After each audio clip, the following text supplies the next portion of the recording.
bal marka hore waxaad ii sheegtaa magacaaga saddexan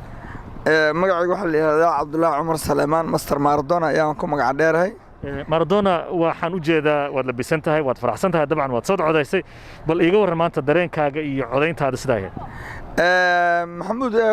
runtii aad iyo aad baan maanta u faraxsanahay maantana waan soo codeynay haddeeraan soo codeeyey waxaan ku faraxsanahay sidii aan u soo codeeyey iyo siday u dhacday codkii uu dhacay baan ku faraxsanahay iyo maanta jawiga oo aad u wanaagsan oo qoraxduna aad u kulusho macaan tahay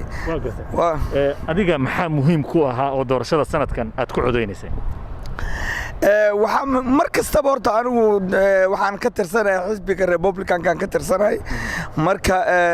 mar walbaba waan muhiim bay ii tahay inaan codeeyo waan codeeyaa xisbiga Republican-kan ka tirsanahay Donald Trump baan codeynayay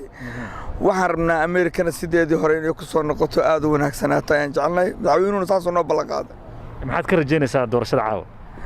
natiijada waxaan ka rajaynaynaa in uu Donald Trump ku soo bixi doono America will be great again inay noqon doonto God bless USA inaan waxaan taageeraynaa in Ilaahay wanaajiyo Mareykanka codkiisa iyo vote-kii aan dhiibanay Ilaahay uu aqbal ka dhigo ayaan weydiinaynaa Ilaahay waxaan u rajaynaynaa Donald Trump inuu soo noqdo madaxweynaha